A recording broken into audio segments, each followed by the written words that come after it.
Okay, so in the last class, 4.3, we learned about congruent triangles, and we learned that if all 6 of the corresponding parts of 2 triangles are congruent, then the triangles are congruent to each other. So in other words, all 3 angles are congruent and all 3 sides. So today what we want to look at is some shortcuts. So 4.4, we're going to prove triangle congruence. We're going to learn side, side, side, that's what the 3 S's stand for, and side angle side. So these are basically shorter ways, like I said, to prove triangles congruent. First we have postulate 4.1. So we're going to call this side, side, side congruence, and we'll abbreviate that by SSS. So if the sides of one triangle are congruent to the sides of a second triangle, then the triangles are congruent. So here we have 2 triangles. We can see that HI is congruent to LK. We have GH is congruent to KJ, and GI is congruent to LJ. So knowing that, we can state that the 2 triangles are congruent. Now, how do we state that since none of the angles are congruent? So we have to kind of look at, let's say we do GHI. That triangle is congruent to, now it went through, so kind of think about, we went through the side with 2 markings, then the side with 1, then the third side. So we want to go the same order. So we're going to start with J, K, L. So triangle J, K, L. Okay, so example 1, we want to determine whether triangle RTZ is congruent to triangle JKL. For R is 2, 5, so let's take a look. Here's R. Here, Z is 1, 1. And we have T is 5, 2. So here is our first triangle. Well, we want to see if it's congruent to JKL. So L is negative 3, 0. There's L. K is negative 7, 1. And we have J is negative 4, 4. So what we want to do is we want to see if the sides all have equal length. So what we're going to do is we're going to figure out each side. So let's start with this triangle RTZ. So we'll start with RT. Now remember, if I don't put anything above it, that means the length of the segment. So we're going to use the distance formula. Now RT, so here we're going to use R and T. So I have 5 minus 2 squared plus 2 minus 5 squared. So we get 3 squared is 9 plus negative 3 squared, which is 9. So square root of 18, which is 3 root 2. Now we want to compare that. So notice RT were the first 2 letters. So let's compare that to JK. So JK. So now I'm going to look at these 2 points, and I'm going to find the distance between them. So I have negative 4 minus negative 7, so that becomes plus 7 squared. And then I have 4 minus 1 squared. So again, we can see that we get 3 squared plus 3 squared, which is square root of 18, which is 3 root 2. So I know RT is congruent to JK. All right, the next pair. So let's take a look. We want to look at, let's look at TZ. We want to compare that to KL. So TZ, so here's T, and here's Z. So let's find the distance between those. We have 5 minus 1 squared plus 2 minus 1 squared. So we get 4 squared plus 1 squared, so that's going to be 16 plus 1, square root of 17, which can't be reduced. Now we're going to look at KL. So we'll look at these 2 points and compare the distance between those. So we have -7 minus -3, so that'll be plus 3 squared, and then 1 minus 0 squared. We can see again, we get this is -4, so square root of 16 plus 1 squared, so square root of 17. So perfect, we have TZ is congruent to KL. Now we just have the last pair. So that's going to be RZ and JL we want to compare. So RZ, so we're going to use these 2 points. We have square root of 1 minus 2 squared plus 1 minus 5 squared. So we get 1 here, -4 squared is 16. We actually get square root of 17 for that. Now we want to check JL. So we want to find the distance between those 2 points. So I have -4 minus -3, so that'll be plus 3 squared, and then 4 minus 0. So again, we could see that we get square root of 17, so I can see, and actually these end up being isosceles triangles as well, but all we really care about is that we have 3 pairs of congruent sides. So therefore, and I'm going to show you these 3 dots. This just is an abbreviation for therefore. So therefore, here's our conclusion. So triangle RTZ is congruent to triangle JKL by side, side, side.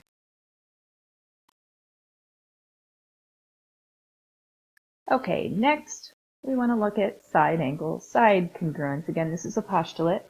We're going to abbreviate it by SAS. So this says if 2 sides and the included angle of one triangle are congruent to 2 sides and the included angle of a second triangle, then the triangles are congruent. Now, there's an important term here, and that is included angle. What does that mean?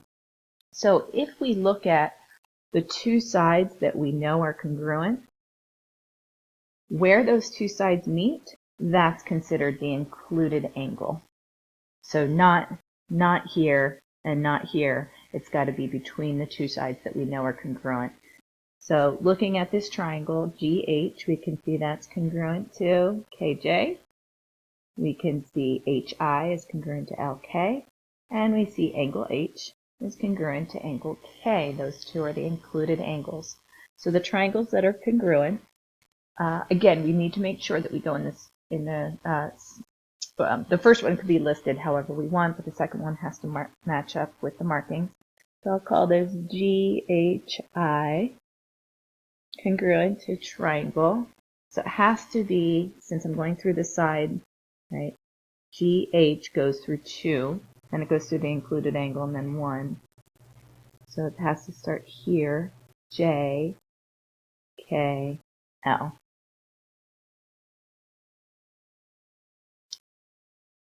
Okay, so we want to determine which postulate, side, side, side, or side, angle, side, can be used to prove that the triangles are congruent, if possible. And if we can't, then it's going to be, we're just going to say not possible or not enough information. Okay, so the first one, we can easily see, right, these 2 are congruent, these 2 are congruent, these 2 are congruent, that's side, side, side.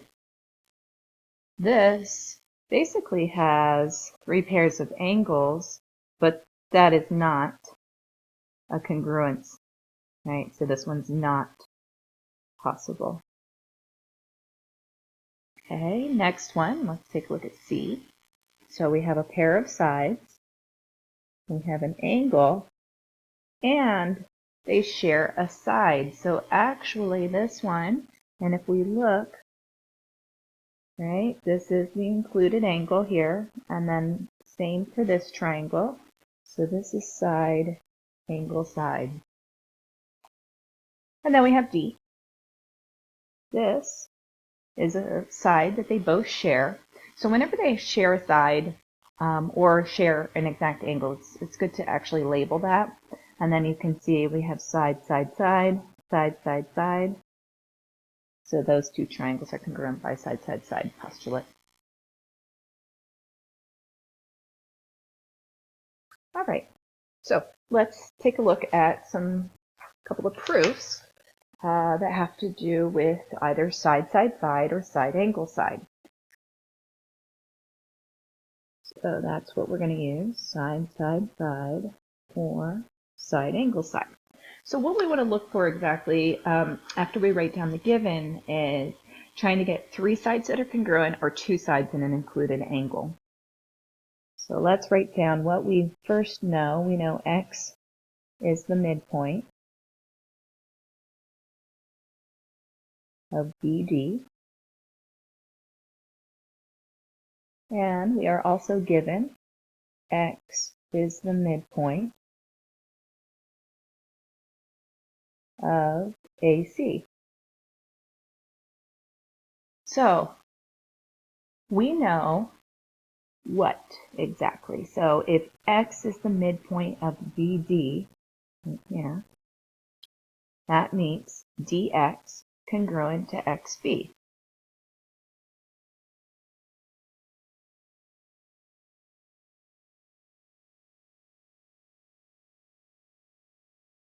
Notice this was a midpoint, so we're thinking either definition of midpoint or midpoint theorem. Midpoint theorem is the one that actually says they're congruent, so that's the one I'm going to use.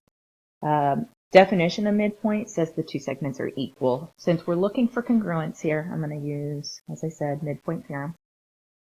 Now we also know x is the midpoint of AC. Here's AC. So I know these two are congruent. Now I don't know that these are the same as the other one. So I'm just going to say AX is congruent to XC. And that's the same reason, midpoint theorem, so I'm just going to leave that under the same statement. Now I'm trying to prove, let's take a look at what we're trying to prove. Triangle DXC, here's DXC, is congruent to BXA. Now, notice that we already have a pair of sides here and a pair of sides here. So I either need a third side or I need the included angle. Now, looking at these two triangles that I just traced over, we don't have any information about DC and AB. But we should recognize what kind of angles do we have in the middle. We have vertical angles. So I'm going to make a statement about those the pair of vertical angles. Now I can't just say angle X congruent to angle X because there are multiple angles I could be referring to there. So I want to use three letters. So angle DXC is congruent to angle AXB. And as we said, this is the vertical angles theorem, or vertical angles are congruent. You can just write that out. Now that was an angle. Now just don't pay attention to the order that I listed them in. Just look at the order in the diagram. Do we have side, angle, side? Side, angle, side? Yes, we do. So I get to prove triangle DXC is congruent to triangle BXA. And my reason is side, angle, side. If you want to write postulate, that's fine, but you could just write side, angle, side.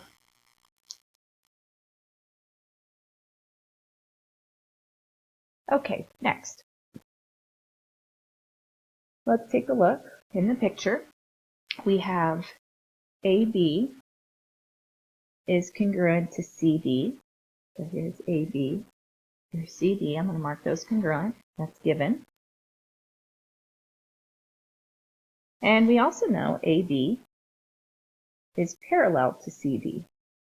I'm going to also put a set of arrows.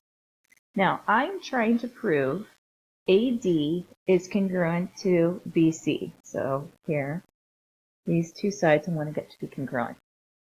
Now, in order to do that, if I can get the two triangles congruent by side, side, side, or side, angle, side, I'm going to bring you back here to the previous lesson real quickly.